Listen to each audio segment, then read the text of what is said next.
Daily Detroit is brought to you by the community. Support our work at patreon.com/dailydetroit. Hello and welcome to your Daily Detroit. It is Wednesday, January 8th, 2025. I am Jer Stays coming to you from our studio at Techtown in beautiful Detroit, Michigan, the Paris of the Midwest. Joining me at the table is none other than the Prince of Brightmoor. I think we might actually see you twice this week. That's right. It's good to see you, Norris Howard. It's good to be back, man. Jared Goff. Jared Goff. And you don't even like football, but you're into it. You know what, man? There's something special happening, and I just want to mention it. We're not going to say all day on it, but it's my first show back in the new year, and I just got to say it is a very incredible thing what the Lions are doing right now, and let's hope they can go all the way. Home field advantage, baby. Oh, it's going to be crazy in the city. Man, and I'm right in the thick of it downtown, man. Listen. So you're here for the party. Do you have any idea how many drunk people I've seen bumbling around downtown? It's been great. I think I'm gonna start making like a People of the Detroit Lions like Substack. You know, like how you had the People of Walmart. I'm gonna do that. So if you are you old enough to remember Tumblr? Am I old enough to remember Tumblr, bro? I was a Tumblr fiend. I was one of the top creators on Tumblr when it came to posting stuff about Sailor Moon and Naruto. I feel like your image series is definitely more Tumblr. It feels like the Tumblr vibe. It would be more Tumblr, yes. It would be very aesthetic. I want to give a quick shout out to Luciano Marcone, who helped me out today as the studio is looking refreshed. You can go on our social media.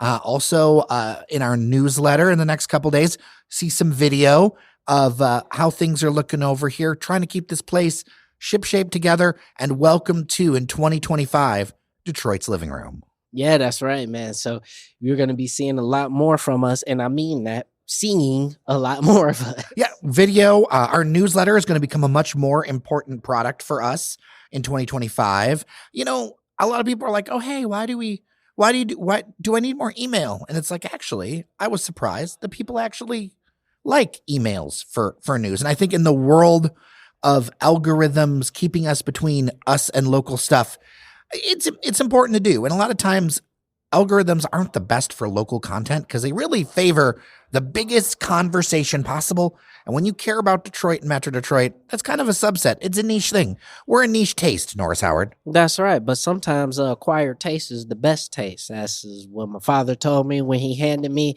a bottle of honey brown beer when I was 21 years old. Was that good? No. When I drank it, not at all. And now I always find myself craving it randomly. But yeah, so we appreciate everybody, but in 2025, you guys are going to be hearing and seeing a lot more from us, and I'm excited to see what we got coming up. Norris Howard, let's get to the meat of the show. That's right. There was a headline I saw in another publication. I will name it the Detroit Free Press, in part of their opinions section, that inspired me to talk about some other content. And the headline I thought was interesting. Now that we're paying attention to the Lions, Ford Field is ugly. And this guy from Grand Blanc, Marshall Kosman, said that Sunday night was the first time that they had actually looked at Ford Field from an exterior. And they said Ford Field is really ugly. I don't think I agree with him, but it got me to thinking, let's talk about Detroit's arenas and let's rank them. Okay. And the pluses and the minuses of something that's like so dear. Yeah, because listen, this is a sports town, but number one ways you're going to interface with it is these stadiums. They take a massive footprint in the city. They employ a lot of people, and they're really important. They are, part of the culture of your town. You think about certain stadiums, Fenway Park, Wrigley Field, Dodger Stadium, Yankee Stadium. They're part of the fabric of those cities. We're going to talk about 4 stadiums, All right. 3 in the city, 1 in an enclave, All right. and 1 in Ann Arbor. Okay. Because we want to keep it within like driving distance. Absolutely. Listener group distance. Thank you to all of our Absolutely. listeners out in Ann Arbor. We appreciate it. So I think we got to start all the way at the top. Michigan Stadium, peak, S tier. Okay, so you're tiering right off the bat. You're saying the big house for the S tier. S tier. Why? It's got the look, it's got the sound, it's got the size, it's got the history, it's got everything. It's all the cool stuff, and it's college, so it can be Spartan. You don't need it to be like, incredible. You don't need it to have all the modern fixings with the press boxes and all that. No, go sit, freeze to death, and watch football, and it does that. And you and 110,000 of your friends can do it all at the same time. It is truly like a national event, things at the big house. So you know what? I will allow it. I'm not going to challenge you. Yeah, I think that's the one we will agree on and say Michigan Stadium top tier. Why don't we address the question, is Ford Field ugly? Let's talk about Ford Field. All right. I'm going to make some people mad here. I think Ford Field's hideous. I think the exterior is terrible. I think there is one side, that southeastern side, that's kind of built into those offices over there. That looks cool because that was the original like edifice of the stuff that was over like there. Like a warehouse. I don't remember if was it a Hudson's warehouse? I think it was a Hudson's warehouse or something like that. That looks cool. But when you go to the southwestern side on Brush, awful. And then you keep going. What about that freeway side? It's really? Vomit inducing. It's just so bad. It just looks like something out of a 1999 office catalog. That means it is kind of its era. It does. And I didn't like the way stuff looked back then either. So just for me, I think it's hideous. I actually think the inside of Ford Field is way better looking than its exterior. I love the concourses through there and some of the way that they've worked with the spaces, and the flow can be really nice over there. I really like the interior of Ford Field. I really hadn't thought about the exterior. I always think about Ford Field from that direction over by the courthouse because that's the way I see it the most. Yeah. It's a big door. I guess I think about it that way. It's a big door. You know what I do think is a missed opportunity between Ford Field and Comerica Park? Mm-hmm. Retail and restaurant activation. Flat out. That street, I think it's Brush, should all be hopping when it's game day. Not just the Elwood happening that's there that they moved from Woodward, but there is so much. The whole street. Think about that. I think part of the idea was with building Ford Field and office space was to have more of that like neighborhood feel. One of the things that I love about places like Wrigley Field and things like that is you have that activity. And look, I know for various reasons we're not going to be seeing anything happening with those parking lots out front of Comerica Park for a while. My 2025 resolution, one of them is to not let stuff bug me that I can't control. And I believe that I might be in the grave before District Detroit happens. No, you're right. So since that's the case, or might be the case, or at least it's going to be a few years, why don't we reconfigure that area where you could actually make that a really hopping street? Yeah, I think it's possible. You know, I think there's still some ways you would have to maneuver around it because the thing is that both stadiums on Brush come right up to the curb. Mm-hmm. Like there is no space for any additional frontage there. Well, that's why I'm saying you'd have to like reconfigure some things. Yeah. But anything's possible, right? Yeah, like with Will, anything's possible. It's not like the end zone's right up against Brush Street. No, that's true. But it is a way to figure it out. I think you could do it. I just think as it stands currently for how everything looks, it would be difficult to do. That echoes a problem of some of the design in downtown Detroit where you've got buildings that don't have like retail entrances. Mm-hmm. So it's like you've got these blocks, especially in like the financial district where it's just like an edifice. Yep. Can't do nothing with it. Yeah. I think like the State Savings Bank, really cool building, hasn't been active for a while, been kind of held on by Dan Gilbert's bedrock, shined up a little bit, but it's a really difficult piece because it's so kind of blocked off. So I like the interior Ford Field. I don't know if it's ugly, but it sure ain't pretty. It's not pretty. I think the interior Ford Field saves it. But the exterior is like boo-boo. So I would say, personally, for me, you got to put in like D+. Oh. Yeah, if I had to give it a grade. I'd put higher for the interior. D+. I'm Ford Field, it's definitely not A tier, but it's definitely like not C tier. No, I'm going to go with more of like a B tier for Ford Field as a whole. I'll meet you halfway and call it C. I'll accept it. Accept it.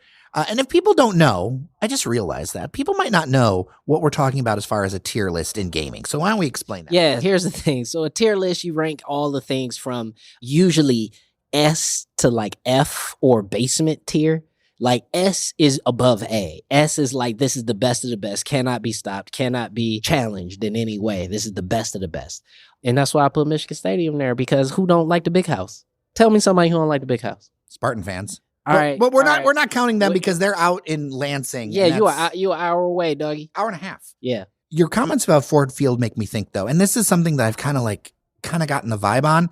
If we're going to host another Super Bowl, I bet some sort of modernizations or updates to Ford Field are going to happen. Has to happen. I think especially in that northern side over by the freeway, you got to do something over there. Build a hotel. So imagine you get rid of that area by the freeway. What if you built a hotel connected to the football stadium? I'm going to tell you what would make it all hit if the 75 cap comes along. 75 cap comes along, now you got a lot more real estate to play with, and you could kind of connect all of that, and you could connect Brush to Brush Park. You could connect downtown Brush to Brush Park, and now you could do so much more right there. Let's go across the street and talk about Comerica Park. I'm going to make some people mad here. Comerica is by far my least favorite stadium in the entire city. Really? Might be in the entire metro. Strong disagree. I understand that. Here's why I feel this way.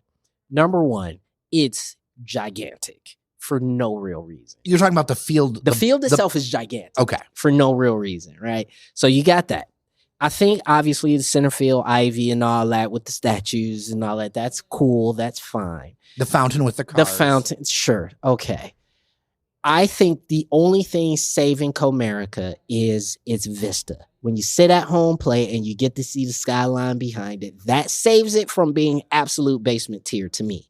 Oh, I completely disagree. I think the concourses are too small. I think the seating there's way too much seating. I think you could take out 8,000 seats and make it a much better stadium. I think first of all, by it all being black steel work, I think it completely ruins the rest of the area. Because when you look at the rest of the area, there's so much brown and there's blue and there's green and there's so much more colorful. And then you have the black steel thingy. And it's not my favorite. If we're going to knock out 8,000 seats, can we get seats that somebody who's, I don't know, of an average size or larger can fit in? But that's because I cannot sit on the second deck. But that's part of my thing. I think there's ways to improve Comerica Park. And listen, I know a lot of people hated it. I really miss Tiger Stadium. I really miss it. Sure, I have so many fond memories of it. It should have been maintained a lot better by the end. Yeah, sure. We could talk about the obstructive views and the I-beams and all that. I get it. But I loved having a tight, close hitters park that felt vertical and everybody's on top of you. And like you could sneeze and hit a triple. Like I love Tiger Stadium. My problem with Comerica Park is not necessarily with the building as much. I see some of your things. I just don't see them as negative as you do. I don't like how narrow some of the seats are. What I don't like is like the lack of activities around it where there isn't stuff right across the street from it. And that goes into my lament at the beginning about, about the parking lots and stuff, because there should be parking. Absolutely. But also there needs to be street life. And I feel like we need to prioritize street life around here. I agree. But I think because of the way that Comerica Park is built, because it's built wide, there's no verticality really to Comerica Park outside of behind home plate. So because it's built so wide, it makes it very difficult for you to create any sort of street or retail frontage to make new stuff. So even like Ford Field, because Ford Field is built more vertically, if you wanted to, you could put storefronts along Brush. They go into the stadium, but then you have dual entry. You could have on days you walk in from the street. You have other days you walk in from the stadium. That would be amazing. But you don't have that currently. And I think with Comerica, it would be incredibly difficult to do that by virtue of how it's built. All right. I think we're going to disagree on this one. We are. I think that Comerica, with some of the improvements they've made, like the better video screen, things like that. Oh, that's cool. That stuff's great. I think it's B tier. Oh, B? B? It's not A tier.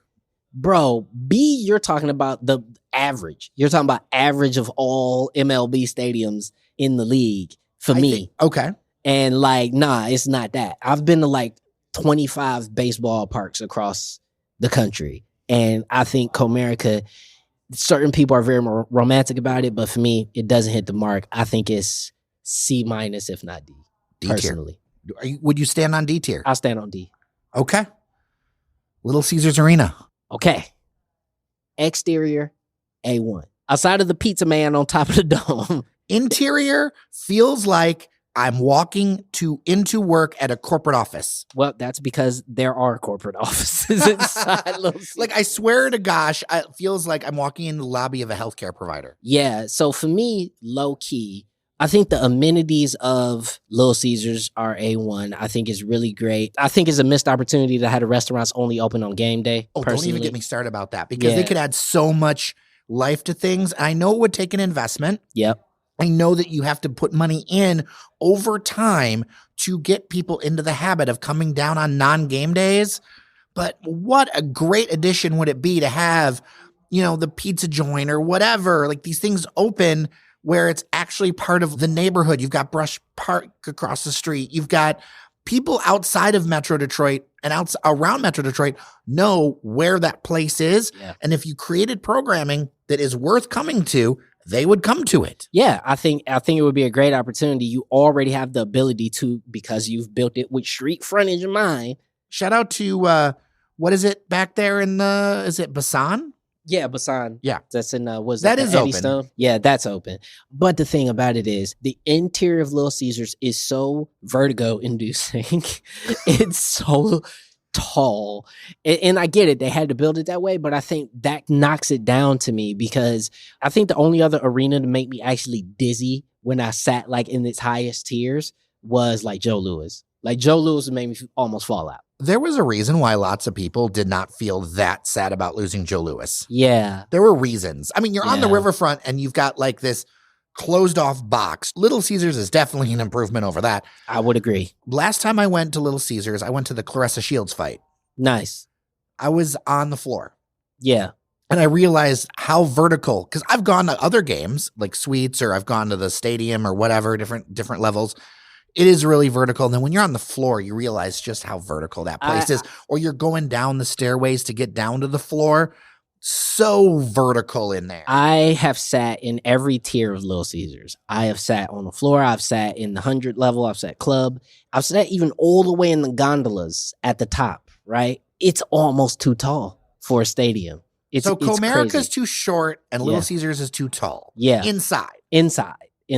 But I think what saves Little Caesars is the modern amenities. The amenities are great. The amenities are great. It's easy to find your seat, easy to get around, all that good stuff. So for me, B. I want the concourses to look like sports concourses. I feel that. So you want vomitoriums. Okay, so I remember going as a kid to Tiger Stadium. I remember these places. And for me, like that kind of like, there was just something about it where it just doesn't feel sportsy. I can't put my finger on it. It feels like it's like a little bit of the Pistons, a little bit of the Red Wings. I feel like there should be it should feel, I don't know. It just doesn't have it. It feels. I'm going to tell you, and people are going to get real mad at me. If the Palace was in the city, people would love it.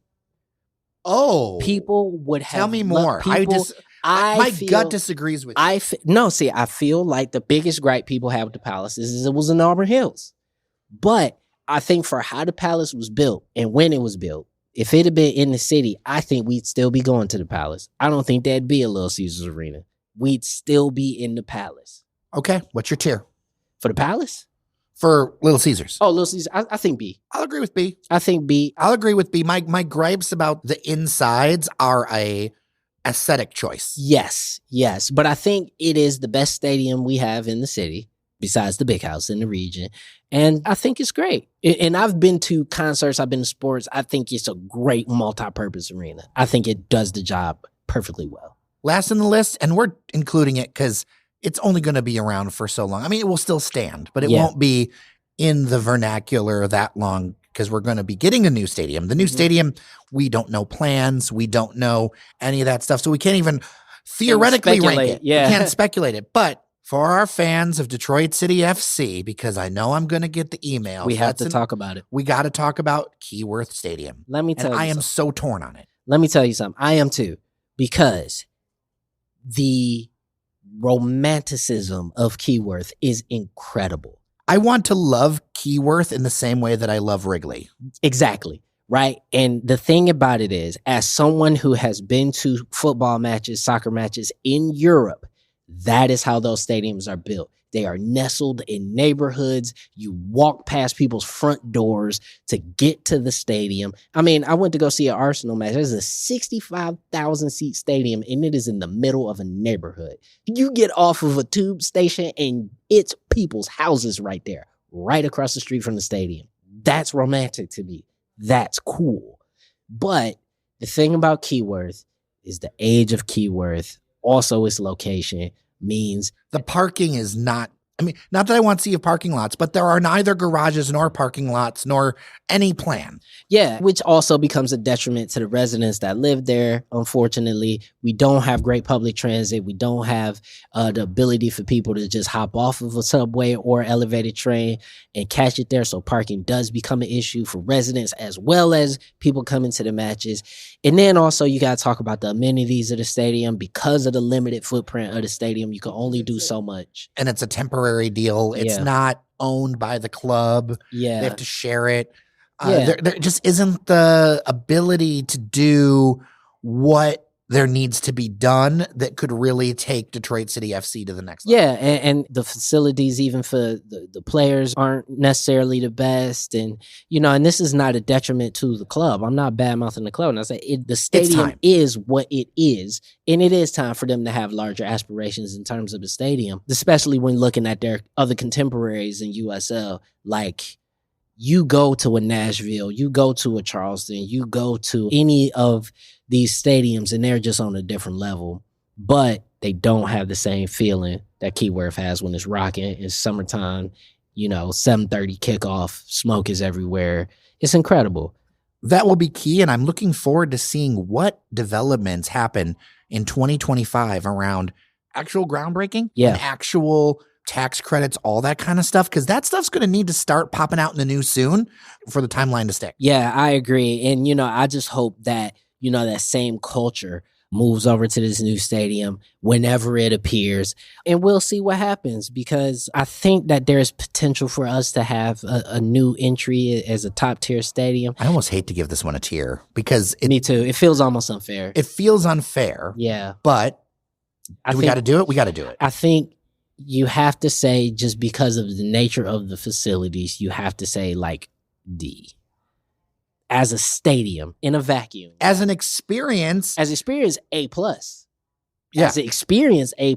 But actually, because of the experience, we'll bump it up. I'll say C. I think the experience takes Keyworth to a whole nother level. But I think the facilities, unfortunately, it's like 100 years old. So for a town that loves our sports as much as we do, we've had some harsh judging here. Yeah, because I think, well, first of all, we finally getting some winners around here. But I think we can have cooler stadiums. As somebody who makes it my business to go to sporting events in other towns, that's one of my favorite things to do. I don't feel any of our stadiums feel magical to me. You go to, even though Yankee Stadium's new, it still feels magical. Outside of the big house. Yeah, outside the big house. The big house is magical. That's magic. It's something else there. It's hollow ground. But I feel like none of the newer stadiums quite have that same level of magic. And obviously history plays a big part in that. But there are some newer stadiums that are starting to feel like that. If the Lions win a Super Bowl, does that increase Ford Field just because of the energy factor? Maybe, but it really depends, because the way I feel about it is you still don't win the championship at home in the NFL. You win the World Series at your stadium or your opponent's stadium, but you win the World Series there. It's not a neutral site. And by the way, I know that Ford Field was actually completed in 2002. Yep. But it was designed, in the 90s. It was designed in the 90s. So it kind of has that leftover. Because I know somebody's going to be like, well, actually. Yeah. No, but it kind of feels like Montgomery Ward's a little bit. I'm going to leave that there. Norris Howard, I appreciate you. I appreciate you as well, Jer. And of course, I appreciate our listeners, each and every one of you, even if you disagree with us. In fact, if you agree or disagree with us, I want to hear from you. dailydetroit at gmail.com. dailydetroit at gmail.com. Write us a note. Record a little voice memo on your phone and call us idiots. Whatever you want to do, I want to hear from you, because I think this is an important part of Detroit culture. I think this is something that ties all of us together. And if there's anything we can do here on Daily Detroit, it's some real talk, my friend. Yes, sir. And listen, man, don't take this too serious, y'all. All right, we just having a little bit of fun to talk about some stuff we love. So that's it. Well, with that, I'm Jer Stays. And I'm Norris Howard. Thank you so much for listening. Remember that you are somebody, and we'll see you around Detroit. Talk tomorrow.